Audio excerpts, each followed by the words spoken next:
Cutback for Vasilev and Lukic! A banger of a strike for Jovan Lukic's first MLS goal! It's fallen out to Westfield! Oh, wow! He's nearly taken the roof of the net off! Philadelphia pounce again! Who gets his goal in his Union debut? The record signing off and running in his first appearance for the club.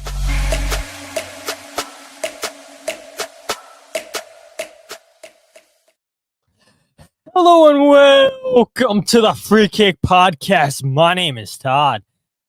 And yeah, all I can do is laugh, right? Is looking at the show notes, seeing a big fat zero, looking at Foot Mob, seeing a big fat zero.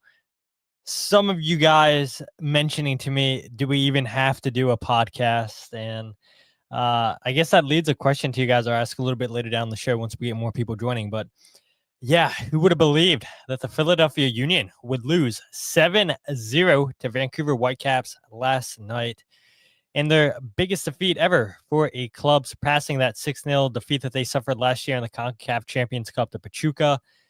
And all the people, I got to say, that stayed up late to watch this game, you guys are the real ones watching the game that transpired, a game that you could argue and say the Philadelphia Union didn't even show up for at the start of the first whistle. And I know there's a lot of people with thoughts of the lineup.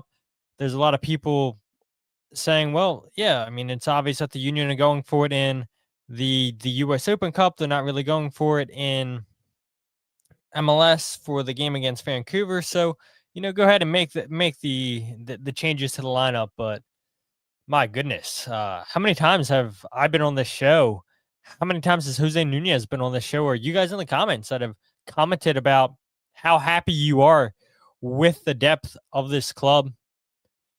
And it did not matter last night if you go ahead and bring in a Kai Wagner, a Ty Baribo off the bench, a Bruno Damiani off the bench. Nobody stepped up, and the Union unfortunately suffered that 7-0 defeat.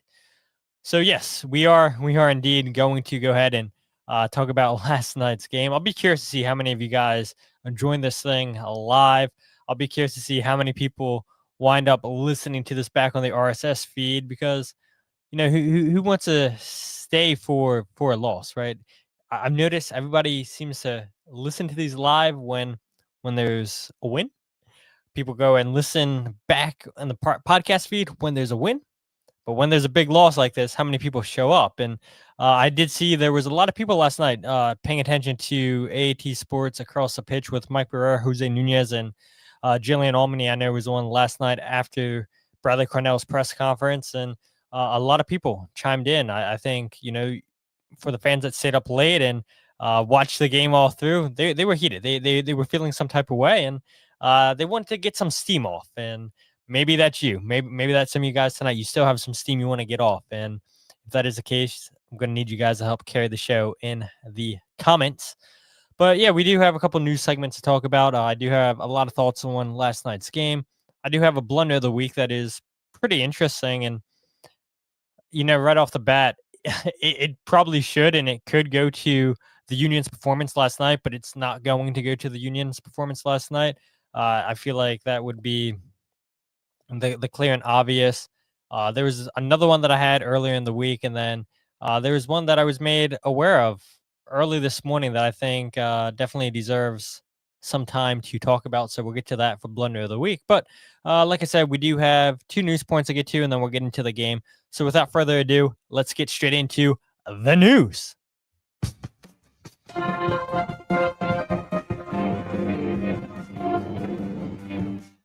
I should give myself Blunder of the Week right there. So again, people that are listening live, I played a very, very old intro. I don't even know how I played that. That was, wow, throwing it back. And he might be watching this too. My buddy Jem Torgar, if he's listening, I played the intro for our London Underground series. So you got to go all the way back to the original Free Kick podcast. And I know I included some of those episodes in to what the RSS feed is now. But yeah, the first bit of news that I do want to talk about is Philadelphia Union announced this week that they had recalled CJ Olney from his loan with Lexington SC. And yeah, that's one of those where it just did not work out whatsoever. I can remember Brandon Craig a couple years ago when he got loaned out to Austin FC and he wasn't playing much. And Austin were desperate for center backs back in the day. And yeah, unfortunately for Brandon, he could never break into that Austin team. And CJ Olney made 4 appearances with Lexington, 1 start, 1 assist in 94 minutes. And it just was not a good loan for CJ Olney whatsoever. And so he returns back to the Union, made the start today with Union 2. And I thought it was interesting, right? This quote came from Jillian Almany. She and her husband, Kyle Almany, they interviewed Ryan Richter a couple days prior to the game against Crew 2. And Ryan had this quote from his question he was asked from Jillian about CJ Olney's loan experience with Lexington, now coming back and now going to get playing time once again with Union 2. Ryan says, quote, "I think it was maybe not a fully positive experience in terms of game time, but it was a valuable life experience for him in understanding how hard the path he's on is going to be. He's come back looking lively and with a new appreciation. Like, okay, it's not going to go well every week. Every step isn't going to be perfect. It's something you have to grind through. He's going to use his experience that didn't work out great with Lexington as motivation to finish out this season strong and prepare for preseason with the first team. Now he has a new appreciation for what men's soccer is, and you can already see it in how he's responding, how he's carrying himself, and how he's been around the group. He's responding in a great way. So it's a little growing up experience for him, and I think it's one he'll take really positively over the next few years." End quote. That was Ryan Richter to Jillian and Kyle Almany a couple days prior to the game against Crew 2. And I saw people commenting on social media when the Union announced that CJ Olney was coming back, and they were wondering, what the issue was. But you have Ryan Richter coming out here and saying that it wasn't a positive experience for CJ Olney in terms of game time, in terms of playing time. Only 94 minutes, 1 start, 4 appearances, 1 assist. And yeah, that's unfortunate for CJ. And again, loans don't always work out. And sometimes they work out, sometimes they don't. And I've said it multiple times on this podcast. Jose, when he's been on this podcast multiple times, we've talked about a David Vasquez, a CJ Olney, and Andrew Rick, how we do think they need to be playing at a higher level than MLS Next Pro. CJ can't break into the first team constantly with Lexington, so the Union call him back, and now he'll finish out the season with Union 2 and help them, I should say, try to get back to the MLS Next Pro Cup. We saw CJ last year, him and Frankie Westfield making best 11 in MLS Next Pro, and we know he has the quality to play in MLS Next Pro. But again, I would say the the United States League Championship, it's a lot higher of a level than it is playing MLS Next Pro. And, I'm not saying CJ can't play in the championship, but for whatever reason, this just did not work out for him in Lexington. And now he comes back where the Union are going to go ahead and just have a push for the playoffs. And like Ryan said, hopefully get ready for preseason with the first team. I don't know if this is Kyle and Jillian, but they say, "Hi, Todd. Hello." Jazz chimed in, says, "No stream, Todd. This game validated every complaint I have." Yes. Daniel says that game was going to be difficult even without rotating the squad. Definitely wasn't the game for LA to be at right back. Yeah, we'll get to that. Now Jillian says, "Hi, Todd." So maybe it was Kyle on the one team we agree on the account. But yeah, unfortunately for CJ Olney, does not work out in his time with Lexington, and now he's back with the Union. And then the second bit of news I wanted to talk about, and have you guys got your tickets? The United States men's national team have announced a friendly at Subaru Park on November 15th against Paraguay as the U.S. prepare for the 2026 World Cup. And yeah, we all know that since the World Cup's being hosted in Mexico, Canada, and the U.S., the United States automatically qualified. And you see the jokes online saying, would the U.S. have qualified for the World Cup with how bad they've been the last few games? I know that they beat a Japan squad that was heavily rotated. Prior to that, they lost to Korea. And yeah, they've lost a lot of games under Pochettino, and Pochettino goes and switches up to a back three against Japan. The U.S. look better than they have in previous games. And so will Pochettino stay with that back three? Do the U.S. even have the players to play a back three system? We shall see. But it is important that the U.S. schedules games against the highest quality opponents that they can get scheduled. Yeah, no offense to the teams in CONCACAF. And yes, the U.S. do struggle at times against some of those teams. But if the U.S. want to be competitive at this World Cup, if they want to make a difference, they've got to play against the best of the best. I think I saw reports that said maybe in February that the U.S. would schedule a friendly here in America against Portugal, and we'll see if that's confirmed or not. Maybe it is confirmed and I missed it. I'm sure you guys in the comment section will let me know. But yeah, it'll be interesting to see the United States men's national team make way back at Subaru Park for the first time since 2018 in May, in a game that the U.S. played against Bolivia. The U.S. shut out Bolivia 3-0. Walker Zimmerman, Tim Weah, and Josh Sargent all scored the first goals for the national team at Subaru Park in that match against Bolivia. And so now if you want to go see the U.S., you get a chance at Subaru Park, and it's probably going to be cold. So bundle up, and we'll see how the U.S. do. Jillian says we'll be there. Valerie says no tickets for me, but I'll be watching from Australia on November 11th. Yeah, that's awesome, Valerie. So you'll have, I would imagine, a lot better weather than what it'll be back in Chester in November. Valerie says I'll be home in time to go to the Union and MLS Cup. And I'm sure that's what a lot of fans are going to be hoping for.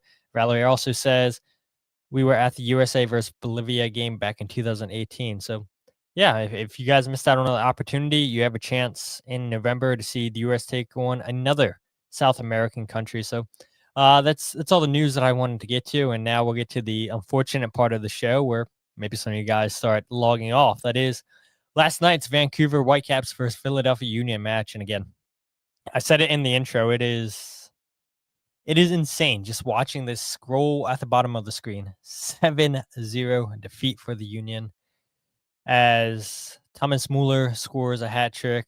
You also get a goal or 2 goals from Asabi. Yeah, not a great performance whatsoever for the Union. And I do tip my cap off to everybody who stayed up last night and just watched the Union concede. And like I said, you guys are real fans for staying through that beatdown. But just a couple thoughts on that game before we get into the different topics that I want to talk about. I'm sure a lot of you guys have comments about Alejandro Bedoya's performance at right back. I won't comment on that yet. We'll talk about that here, maybe 15, 20 minutes. But we will indeed talk about Bedoya. But, you know, I really thought that the Union had pulled a goal back to make it 3-1. Alan Chapman has different ideas, gets sent to the monitor, and he says that Alejandro Bedoya is offsides. That would have made it 3-1 if the goal would have stood for Mikel Ua in the 40th or 41st minute. And, okay, yeah, if the Union can just hold on, not concede any more goals, you go into the half down by 2, you go ahead and make the adjustments you need to make. Who knows what that game looks like? It's a great ball over the top from Jacob Glesnes for Bedoya, who makes a good square pass for Mikel Ua. We see time and time again, Bedoya makes these type of runs. But they say that he's offsides, and I think it's a extremely, extremely close call. And I saw some people online complaining, you know, we need to have lines. We need to have lines to look like they do in the Premier League. And is Bedoya offsides? I mean, it's really hard to tell. Alan Chapman thought that he was. And then you obviously have a few moments later, Bedoya gives up the penalty kick. It's a foul on Ahmed. And I don't think that's a penalty, if I'm being honest. And I'm sure some of you guys in the chat will say you don't think it was a penalty either. It looked like Bedoya got all ball, and then he takes out the player. I don't know what Alan Chapman saw. I mean, he doesn't go to the monitor to go ahead and review that. He sticks with his call on the field, and they say penalty. I mean, it's it's a really hard call to give, and Thomas Muller steps up, scores his second penalty of the game, and I mean, just watching that back, and I'm sure you guys have watched it probably a million times. I mean, Bedoya gets burnt, and so does Jacob Glesnes on the play. Both of those guys got burnt a lot on the night, but Bedoya does get himself back in position. I believe that he times his tackle well, and it doesn't matter what I think because I'm not making the call. And at the end of the day, I mean, does it make that big of a difference? Probably not. The Union are down 3-1, and then when it goes, or 3-0, when it goes 4-0, I mean, the game's completely out of reach. And you see Bradley Carnell do something that doesn't typically happen from coaches, and that is subbing out 3 players before halftime. And Bradley Carnell, I know, came out and said after his press conference was, he just wanted to get those 3 players on the field, and Danley Baribo and Kai Wagner for Uwe Bueno and Bedoya. He said he wanted to get Baribo, Wagner, and Danley just used to the game, how it was going. That's why he made those changes when he made them. Just get a feel for the game, and then they can make their tactical changes at halftime. Yeah, I think that's Bradley probably being a little protective of his players, not trying to throw them under the bus, because whenever you see managers make changes before halftime, they're clearly sending a message to the players. And to Bedoya's credit, he came out and apologized, and we'll read his quote, like I said, in 15, 20 minutes. Fair play to Ale for owning his performance last night. But yeah, it is interesting if 2 VAR calls one VAR card doesn't go against the Union. If they go to VAR for the penalty, what does that do for the outcome of the game? I mean, if it's 3-1, I think it does change the game a lot. Who knows, right? If Bedoya would have given up a penalty, we don't know. A lot could have changed if it was 3-1. It would wind up not being 3-1 because they take away Mikel Uwer's goal. The 4 goals conceded by the Union in the first half, that marked the worst defensive performance by the Union since October 15th, 2015, when they also allowed 4 goals in the first half to New York Red Bulls. The Union wind up losing that game 4-1. Sebastian Letou scores in the second half for the Union, and then terrible loss. And yeah, I mean, to see this team, and I was going back and forth, right? During the international break, I read an article with how well the Union have been playing historically defensively. And I'll go ahead and read the stat here, because I really thought about writing this article, but I was like, you know what? If I write this article talking about how well the Union have played defensively, there's going to be at least one person that says, well, you jinxed it. And I didn't write the article, so I guess I'm not a jinx. But if you look, since MLS went to a 34-game schedule back in 2011, the teams that have conceded the fewest amount of goals in a 34-game schedule, you had 2021 Nashville. They gave up 15 goals. You had 2013 Sporting Kansas City. They gave up 15 goals away. 2012 Sporting Kansas City also gave up 15 goals away. You had DC United back in 2019. They gave up 16 goals. The Union back in 2022, when they went 7-5, reached MLS Cup final, they gave up 17 goals on the road. LAFC that year gave up 17 goals on the road. Seattle back in 2011 also gave up 17 goals. And so, I mean, coming into this game, the Union had only conceded 11, and they were playing really, really well on the road. And yeah, unfortunately, you give up 7 on the night, and now that's 18 goals given up on the road. And I don't think last night's performance is an indication of how this team's been overall on the road this season. And I know Bradley Carnell kind of said something similar, right? He called it a anomaly, and basically said, we'll throw out this game and move on. And again, I have a quote that I want to play from Bradley Carnell where he says that exact quote, and we'll talk about that a little bit later. But yeah, it's interesting to see this team just give up 7 goals. And It's only the sixth time now that the Union had went into the half trailing, 3 times on the road, and all 3 of those games on the road that the Union went into the half trailing, they've wound up losing. 11 times this season now the Union have conceded first. That's their 8th time on the road, a 2-6-0 record when they concede the first goal on the road. And so, yeah, when the Union are at their best on the road, they're not conceding first. They're not trailing. And unfortunately, you go into the half down by 4 goals. You can see the first goal, obviously. And later on in the second half, to make matters worse, Ivan Lukic, he'll miss Saturday's game against New England due to yellow card accumulation. And I would imagine that probably means Jesus Bueno and Daniel John Jaka as the 2 number 6s against New England. But the Union's focus isn't going to be on that match on Saturday. It's going to be on Nashville on Tuesday in the U.S. Open Cup semifinals. And the last thing I would say, if you're looking for any kind of positives from this game, Neil Pierre makes his debut, finally makes his debut. And kind of feel bad for Neil, right? That he comes on and the Union are absolutely getting blown out. And yeah, what a what a game to come on and make your debut. And if I'm being honest too, Neil didn't look great. I mean, gives up the 6th goal off of a header. I mean, what is he listed as? I'm sure Jillian or Kyle Almany knows 6'5", 6'6", and he gives up a header. He allows the striker to get goal side of him, and yeah, just really bad marking by Pierre on I said Almany, Elamy, the 17-year-old homegrown striker for Vancouver. But yeah, I mean, it's positive. Fans have been calling for a while for Neil Pierre to make his debut, and he finally does. But what a terrible game to make your debut in. Let's go ahead and read some of these comments. I haven't seen them yet. Valerie says, I admit I hit the sack after the 3rd goal. My excuse was I was sick yesterday and was at my son's wedding. By 9:30, I was pooped. Congrats to your son for getting married, Valerie, and hopefully you're feeling better. Jazz says, a team that plays beautiful soccer the right way versus a team that plays like they're in a demolition derby. Inevitable result. And that goal was good. It was the only thing they did all night.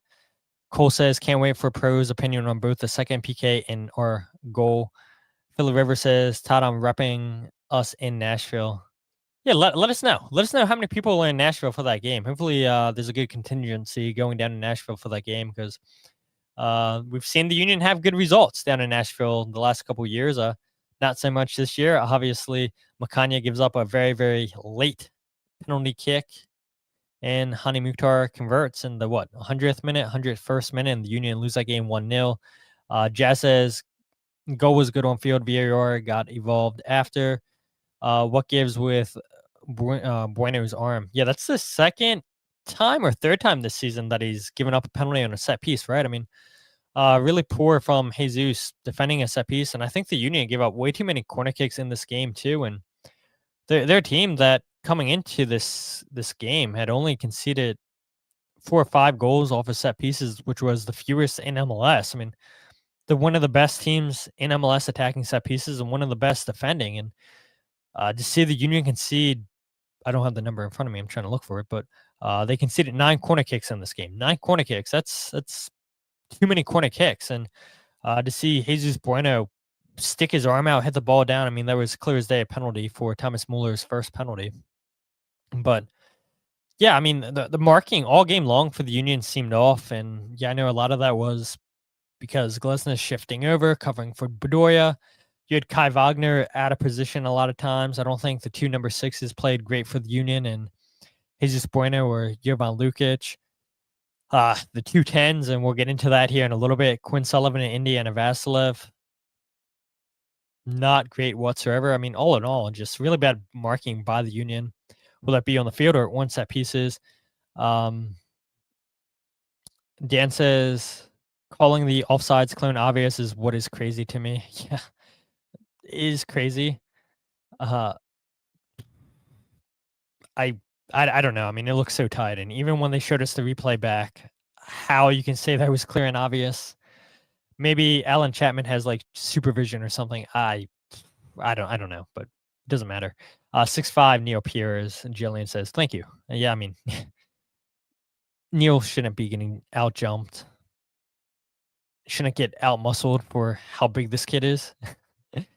And he does indeed. And it was really disappointing to see on the goal. But I mentioned it a couple times, Alejandro Bedoya at right back. The lineup, I think a lot of people had issues with, and it made sense because the Union, a couple days after Vancouver, they go to Nashville for the semifinals, and you knew that there was going to be some kind of rotation. What exactly that rotation looked like, wasn't too sure what it was going to be. But Bradley Carnell makes 5 changes from his lineup from the team that faced off against Cincinnati 2 weeks ago that got a 1-0 result in TKL Stadium.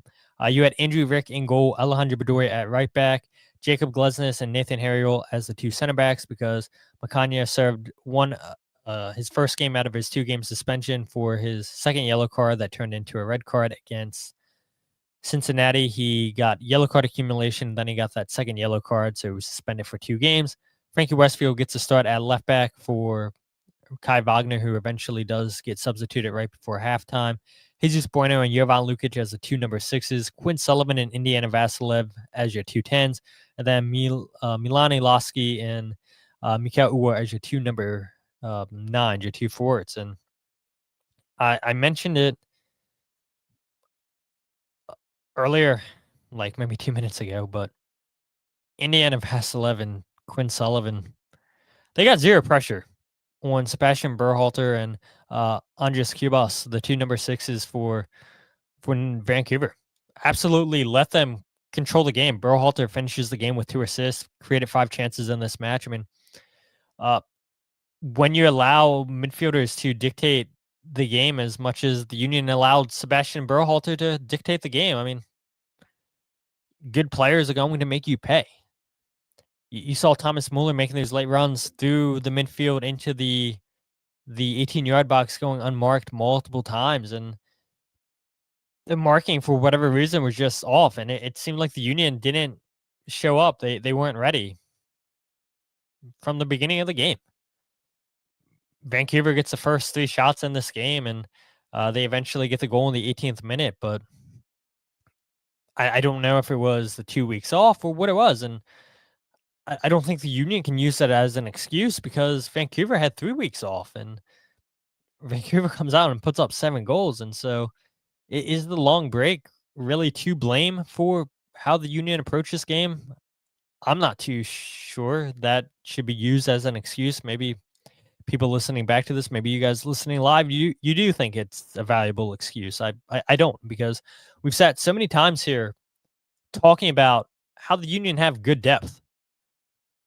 And the players that started this game really shouldn't have had the performance that they had on the night. And again, we'll get to Bedoya here in maybe 10 more minutes. And I do want to focus on Bedoya, but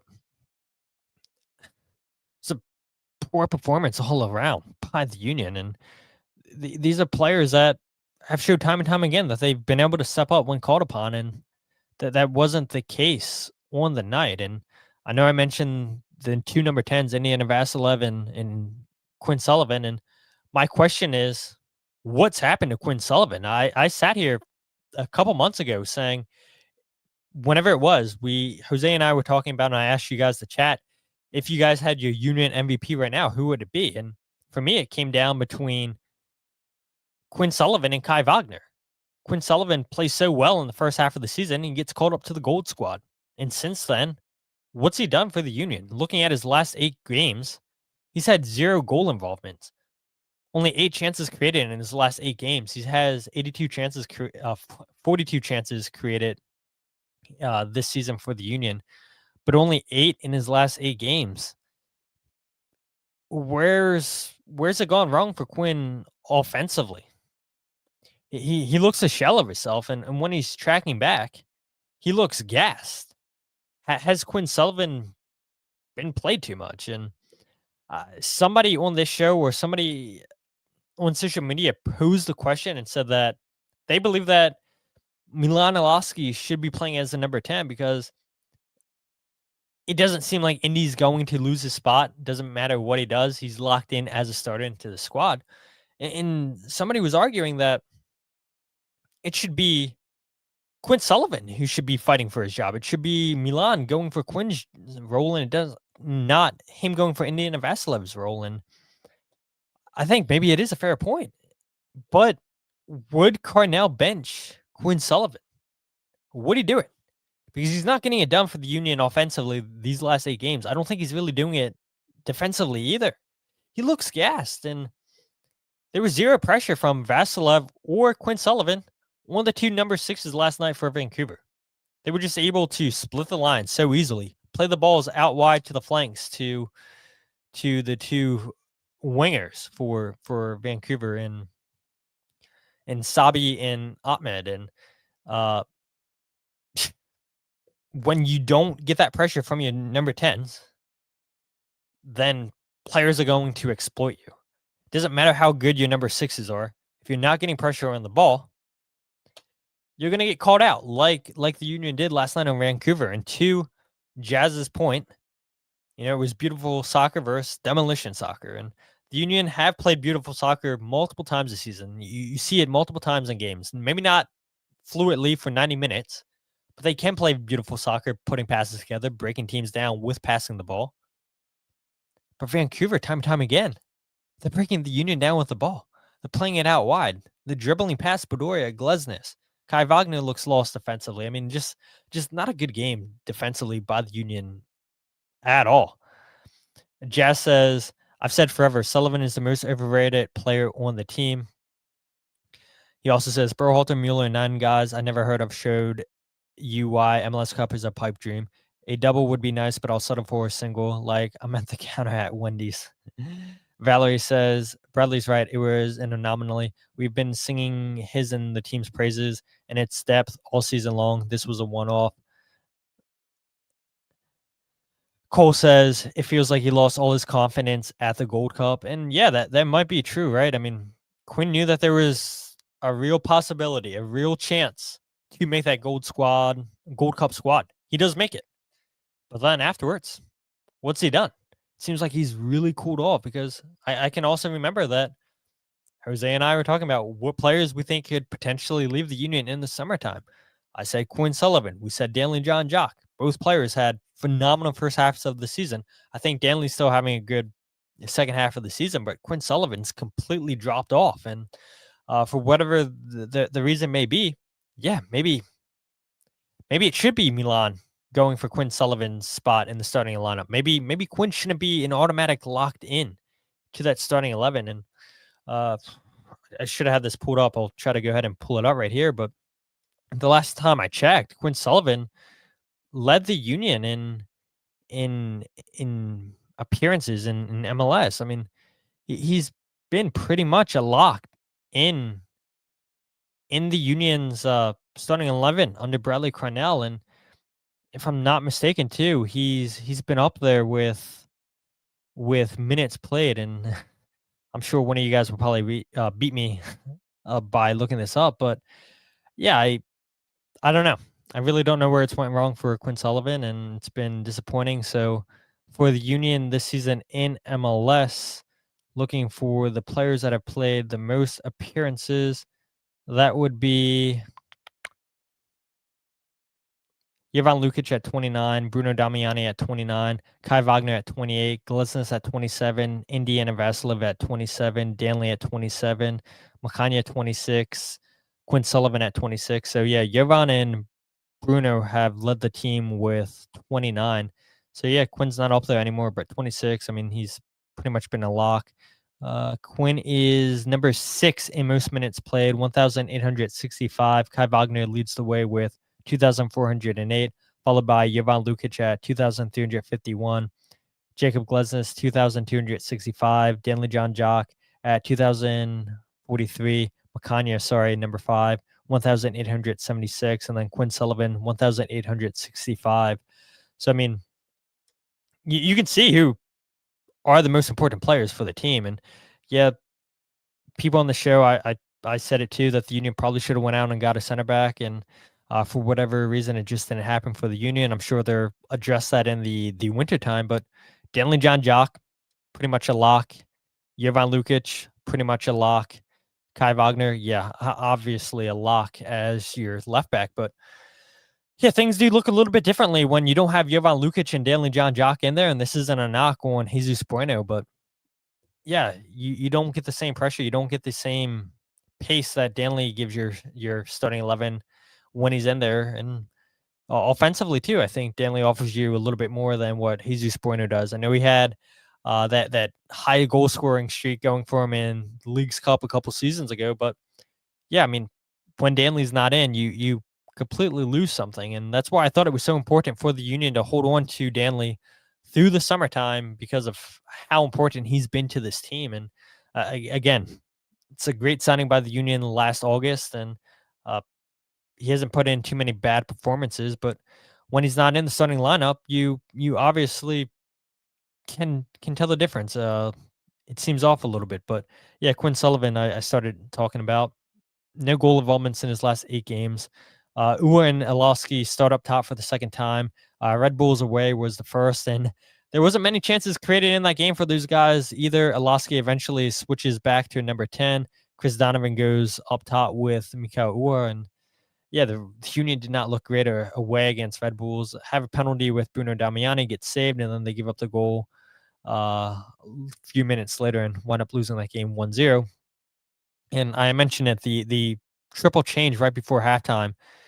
Bradley Carnell said it was to get the players that were coming in to get a feel for the game, and he's definitely sending a message with taking Ua, Bedoya, and Jesus Bueno off. And I do feel for Mikhail a little bit because he wasn't getting the chances created for him. Ilosky wasn't getting the chances created for him, and how can they do anything when the chances aren't there for them? And yeah, you could say that Jesus Bueno and Bedoya were the Union's 2 worst players in the first half. I think Jacob Glutzis probably has a shout too, but yeah, I mean, a terrible performance for the Union. And so I do want to play one clip from Bradley Carnell where he talked about how he had got it wrong, and this was his opening statement.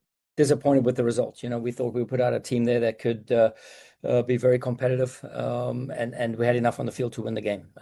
So, yeah, from a personnel standpoint, I thought we did exactly what we needed to do.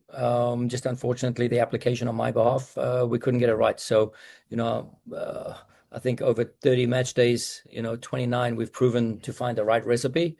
Today we didn't. Yeah, they exposed us and exploited us. So, I think we have enough reps of the 29 previous occasions where we've been very competitive. Today we lost the battle, we lost the war, we lost the fight. So, it's one of those days where the sun sets and tomorrow the sun rises again and we move on. No time to dwell on it. We have a game on Tuesday. So yeah, just unfortunate. But we'll accept this in the right way. We'll learn from this in the right way, and we'll make sure we'll bounce back. Yeah. So Carnell, I mean, said that he believed that they put a team out there that could be competitive and could be enough to win a game. And I agree with that because, again, I've been on this show multiple times saying that it's a good depth that the Union have. And Jose and I were going to talk about it last show, but we just went way too long in the show, and so we scratched that segment. But my question was, is this the best depth? Is this the most depth that that the Union have ever had? And yeah, you can make an argument that it is, in my opinion. And I don't think that performance last night should dictate what this depth is. And you'll hear another clip from Bradley Carnell in a few moments where he's talking about the anomaly and just throwing the game out and you move on. But yeah, it's a lineup that should have done enough to get a win, or at least a point, right? To concede 7 goals, it shouldn't have happened. And Carnell talks about being exposed and exploiting the Union, and now having to turn their attention to the game on Tuesday against Nashville. And I guess that's a good way to go to the next topic about the Union getting exploited. I mean, it was obvious, right? The flanks, specifically Alejandro Bedoya's side going against Ali Ahmed. And I mean, he's lucky, right, to play the 45 minutes, Bedoya. I thought there could be a real chance for Carnell to make a chance or a change after the Union are down 3-0. I think that was probably fair if you wanted to start thinking about changes after the Union go down 3-0. Do you make changes if you're Carnell? I think that they would have been justified, but he has enough belief and faith in this team that he keeps those guys on, and they do eventually get a goal. It just gets called off, and then afterwards, Bedoya gives up the penalty, and now you're down 4-0, and that's when the changes come. And it was very clear back in June when we saw Bedoya play as a right back against Chicago, and he did well against Jonathan Bamba, another speedy winger. But yeah, last night was not good, not good whatsoever. Just Bedoya didn't have the legs to go up against Bamba, against Ahmed, and it unfortunately cost the Union. You have Jacob Glizis just shifting over multiple times, and he gets beaten on the dribble. We know he's not the speediest center back, and when you have two slower players on the right side of the field, and you go up against speedsters, you're eventually going to get called out. And both Glesnes and Bedoya got called out multiple times. And to Bedoya's credit, I mentioned it, Bedoya's quote last night, he came out on Twitter and Instagram. He says, quote, "I'll be the first to apologize for my personal performance tonight and accept responsibility for the result tonight. Simply not good enough or anywhere near our standards and expectations. One thing is for sure, one result/game will not define us this season. On to the next one," end quote. And I do respect Alejandro for coming out and taking ownership for his performance last night on social media. I don't know if any other players have come out and made posts on social medias, but Bedoya's I did see on Twitter first, and then eventually it gets posted on Instagram. Takes ownership, and yeah, it just wasn't a good night. And the Alejandro Bedoya performance at right back, the experiment, whatever you want to call it, is probably done at right back. My question is like, why? Why not start Olivier Bizo, who is a natural right back? He is more offensive than defensive. Why not start Bizo at right back? If I'm Bizo, I mean, I would take a little bit of a slight knock against my game, where you're playing a guy out of position, and I don't even come in this game. What's that say about Olivier Bizo? What's that tell you where Bradley Carnell rates him? Maybe nothing. Maybe I'm reading into it too much, but bigger picture, that's how I would read into it. I mean, you have a guy who's a natural right back, doesn't start, doesn't come off the bench. You play Bedoya out of position. He's getting exposed all night long in the first half, and you still don't bring him in. You shift Frankie Westfield over at right back, bring Kai Wagner in. I'd be a little bit offended if I'm Olivier Bizo. I really would. And could you have shifted Bedoya into the midfield at the number 6 and put Jovan Lukic as the right back? Potentially, but because of how well Bedoya played months ago, back in June against Chicago, he volunteers and says to Carnell, "Hey, I'll play right back." It was supposed to be Jovan Lukic, but Bedoya said, "I know this isn't my position. I'll do it for the team." Does a good job. Doesn't do a good job last night. So, I mean, to Carnell's credit, he comes out, says that he got it wrong. He got it wrong with the lineup, and he believed that they had a lineup out there last night that could have got a win, that was good enough to get a win, and it just doesn't happen. Jillian comes out, says, "Shows how Bradley rates Bizo." I agree. Jazz says, "Harrell got spun so bad at times, he looked like he needed a compass. At least he has speed." Yes. Valerie says, "Bizo would have been the logical choice." I mean, yeah, I mean, there's just so many coulda, shoulda, woulda moments from last night's game, and unfortunately, there's nothing you can do about it. But it happens. Union lose 7-0, and again, just the game plan I thought was very, very obvious for Vancouver. Get Berhalter on the ball, get Kubas on the ball, play the ball out wide. They'll go ahead and beat Bedoya. Frankie Westfield didn't have a great game. To your credit, Jazz. Nathan Harrell didn't have a good game. I mean, just the marking seems so off. And I don't know. I had some people tell me on Twitter last night. I had some people texting me and saying, just throw this game out. Like, we don't need to see a goals breakdown video for this. And I was like, it's 7 goals. Like, at least I'm going to have goals to break down. And I don't need to go ahead and focus on anything else, just the goals that the Union conceded. That's all I focus on. And that video is probably going to wind up being 20 minutes. So what do you guys think? I value your opinion. You guys listening live, people listening back on the RSS feed, comment on Spotify. And I do see you guys comment on there. I comment back. So if you guys can't get a comment in on YouTube during the live portion, you guys can always go back and comment on the podcast and let me know. Should we do a goals breakdown video? I kind of feel like we should, just looking back and seeing how poorly the Union were defensively and just how their shape was all over the place. But maybe you guys are really fed up from last night's game and just want to erase it from your memory. Cole says, or we just thought the back line we had in the beginning of the second half. Yeah, exactly. Where you have Kai Wagner, you have Nathan and Jacob Glesnes as your 2 center backs, and then Frankie as a right back. I mean, yeah, Carnell just thought that they put out a lineup that could have got a result and winds up not happening. And the last bit of news that I do want to talk about, or not news, the last topic that I want to talk about is just moving on and focusing on the US Open Cup semifinals against Nashville and focusing on the last 4 MLS games. And it does suck, right, that the Union had that type of performance. And Jazz, I think you had the comment earlier in the show. I should have pinned it. There's a lot of comments. You had said, if all that was for Tuesday, what momentum do they think they'll be bringing against a Nashville team that has already handled them twice? Yeah, I mean, the Union didn't look great at Subaru Park in the first game, and then you give up a late penalty kick, a very, very late penalty kick against Nashville, and Hani Mukhtar converts it. It's a challenge that Makanya doesn't need to make. Union don't create a ton of chances in that game, if memory serves correctly, against Nashville. But look, I think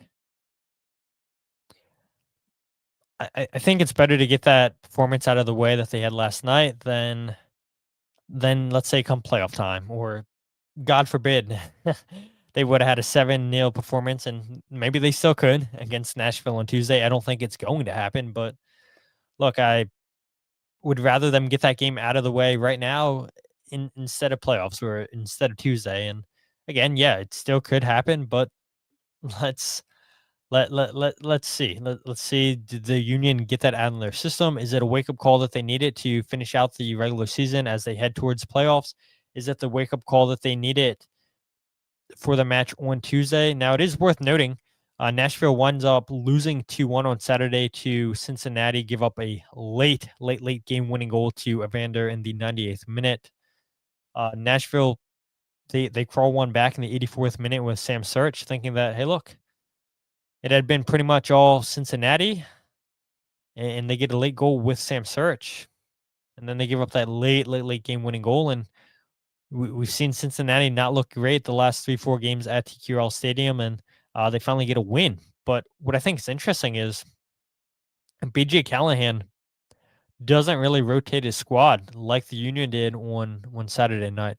Hani Mukhtar, Sam Search, Walker Zimmerman, all key guys, play all 90 minutes on the night against Cincinnati. Union make 5 changes on their starting lineup.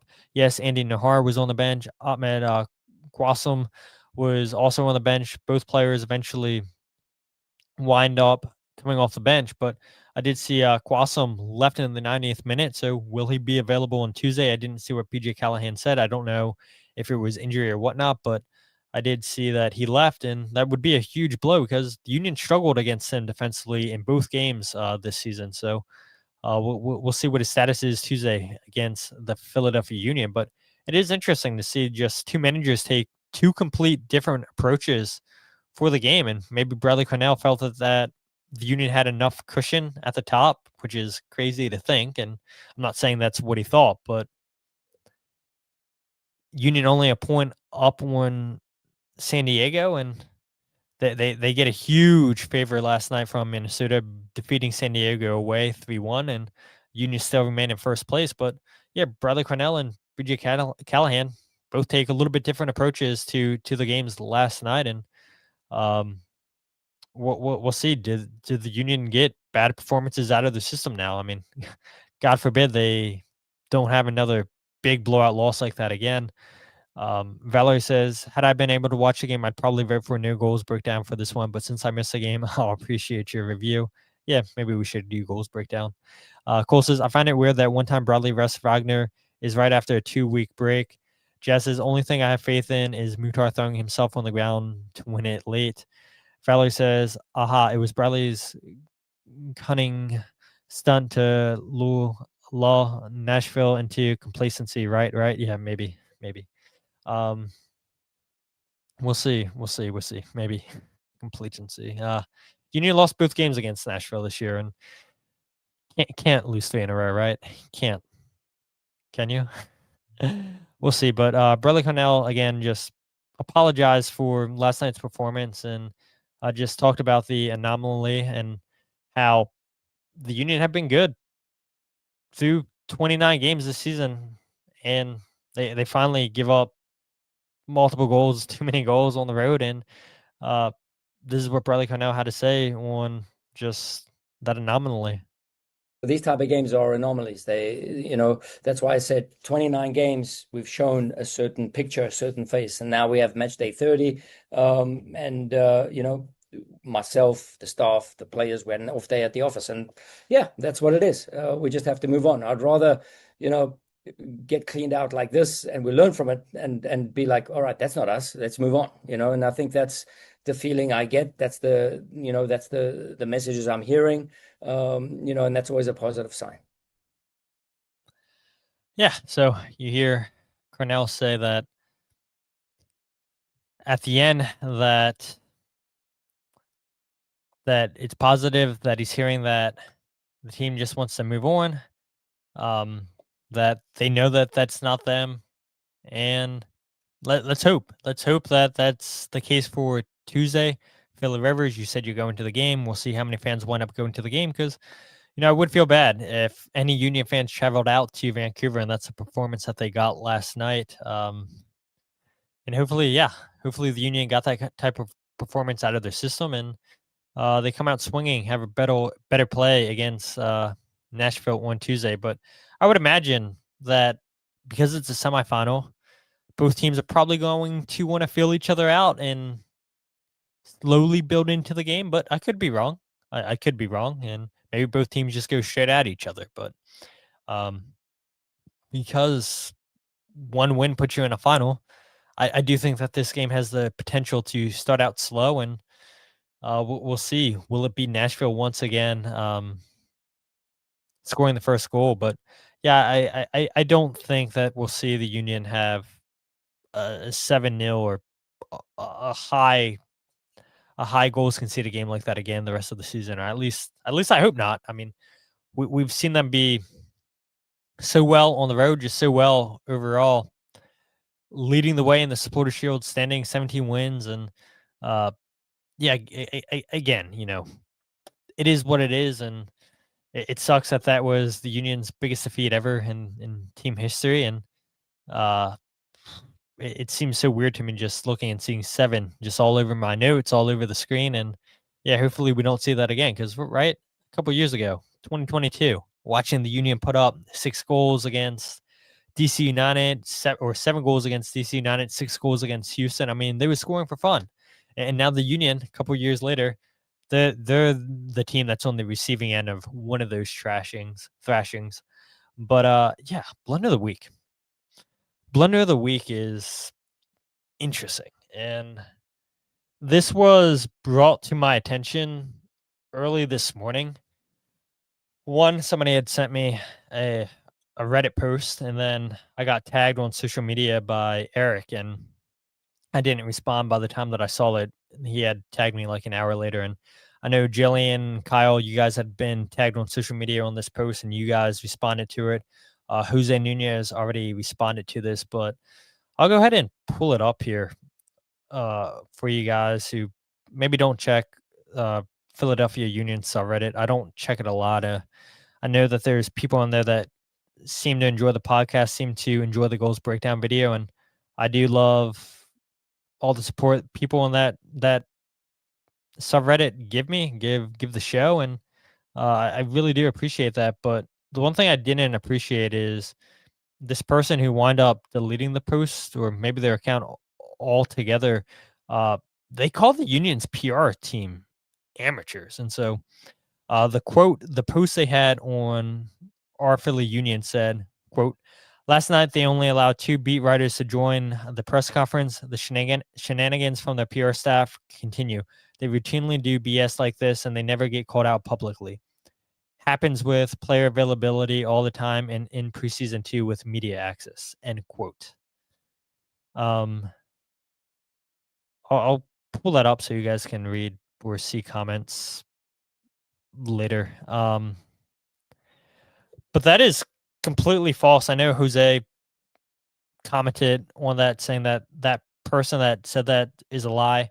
I know Jillian, you came out and said the same thing too. And so for somebody to come out and, yeah, maybe I do have a little bit of an idea who I think made that post, but to blatantly lie and call out the union's PR staff and say that, oh yeah, I know multiple writers that are on the beat that cover the union, and this has been happening all season long. That's not the case whatsoever. So whoever made that post, I mean, you get Blunder of the week.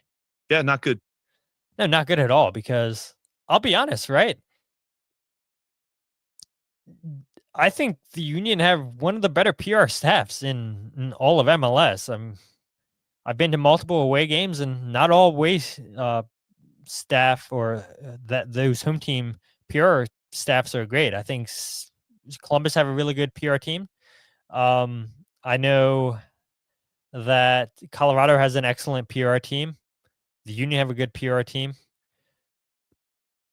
So for this person to come out here and call the PR staff with the Union amateurs is disheartening, and they were doubling down pretty hard. Let's see if I can zoom in closer for you guys to read some of these comments. I know it's pretty hard on the chat, but yeah, they were doubling down pretty good on this subreddit. Hopefully you guys can see this.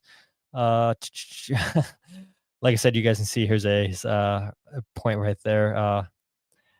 Just Jose coming on and saying that, yeah, there was multiple people on Zoom last night, and there was myself, Jillian, Kyle Olney, Jose Nunez, Matt DeGeorge, a couple other people, but there's continuously the same 6 or 7 of us that pop on to the press conferences for away games. Last night, I didn't ask a question because I didn't feel like there was a question that needed to be asked. The questions that were asked were already asked in the room with Jonathan Tannenwald, who traveled to go to the away game. That Matt DeGeorge was followed up by. And there was one other person who had their hand raised, but they didn't go to them. But it wasn't like there was multiple people who raised their hand. They just didn't have questions. I can't speak for why Kyle and Jillian didn't ask questions. I know Jose said that he didn't trust the spotty Wi-Fi as he's traveling for work. He's out in California, I believe it is. And I just felt like there wasn't a need to ask a question. And for this person to say that they only allowed 2 beat writers to join the press conference, it's a lie. It's a cold, stone hardcore fact. A lie. I mean, just so many bad comments on here by this person, and saying that, yeah, it's multiple writers I know, and I don't want to throw them under the bus for what they were telling me and everything.